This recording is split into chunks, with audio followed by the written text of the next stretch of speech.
হিজলতমাল ফুলের ঘ্রাণ আর হিজলতমাল ফুলের সৌন্দর্য মুগ্ধ করে ছোটবেলা থেকেই। গাছ দেখলেই মনে হয় সেই ছোটবেলার কথা। নিস্তার সঙ্গে যখন বাইরে গিয়েছি হিজলতমাল গাছ দেখে আমার ছোটবেলার কথা মনে পড়ে গেছে। আমার বন্ধুরা ফুলের মালা বানিয়ে আমার গলায় পরিয়ে দিত। এই বন্ধুদের এই জীবনে হয়তো আর ভুলব না। কথার ফাঁকে কাজের ফাঁকে তাদের কথা ঠিকই মনে পড়ে, কিন্তু হয়তো যোগাযোগ কম হয়। আসসালামু আলাইকুম বন্ধুরা, দেশে এবং দেশে বাইরে যে যেখানে আছেন সবাই কেমন আছেন? আলহামদুলিল্লাহ আমরা ভালো আছি। আপনারা হয়তো ইতিমধ্যেই জেনে গিয়েছেন যে রিস্তা বিশেষ চাহিদা সম্পন্ন শিশু। আসলে আমাদের ভালো মন্দ এখন আর কিছুই নেই, সব কিছু সন্তানদের ঘিরে। সন্তান কিসে ভালো থাকবে, কি খেলে তাদের ভালো লাগবে, কি তাদের পছন্দ, এইগুলো চিন্তা করতে করতেই সকাল থেকে সন্ধ্যা, সন্ধ্যা থেকে রাত, তারপরে ঘুমের সময় হয়ে যায়। সারাদিনের কর্মব্যস্ত ক্লান্ত শরীরটা নিয়ে তারপরে ঘুমিয়ে থাকা, ঘুমিয়ে ঘুমিয়ে স্বপ্নের রাজ্যে চলে যাওয়া। আমৃত্যু চলবে এই জীবন প্রবাহ। নিস্তার অনেক কিছু পছন্দ, তার মধ্যে খাবারের প্রতি তার বিশেষ লোভ রয়েছে। তো মাঝে মধ্যে তার পছন্দনীয় খাবারগুলো আমরা তৈরি করে দিই।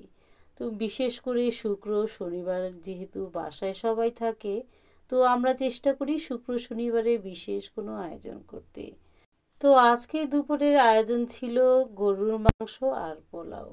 যেহেতু বাসায় কোনো মেহমান নেই তাই আর বাড়তি কোনো আইটেম করলাম না। রিস্তা আমাকে সবসময় কাজে সহযোগিতা করে, কাজের ধরন অনুযায়ী ছোটোখাটো কোনো একটা অংশ সে করে দেয়। আজ সে আমাকে পেঁয়াজ এবং আলু ছিলে দিয়েছে।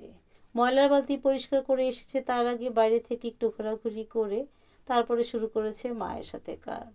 এবং কাজের সবচেয়ে বড় যে বিষয় সেটা হলো যতক্ষণ রান্না চলে ততক্ষণ সে আমার আশেপাশেই থাকে।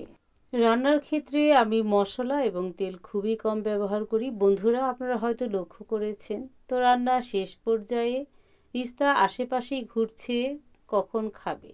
আসলে গরম খাবার রিস্তার নাকে সবসময় সুরসুরি দেয়। তো আমি সোজা টেবিলে চলে যাচ্ছি রিস্তাকে খাবার দেওয়ার জন্য। রিস্তা অলরেডি টেবিলে বসে পড়েছে প্লেট হাতে করে। অন্য দিন হলে সে নিজেই নেওয়া শুরু করে দেয়, তো আজকে আমি সার্ভ করে দিলাম।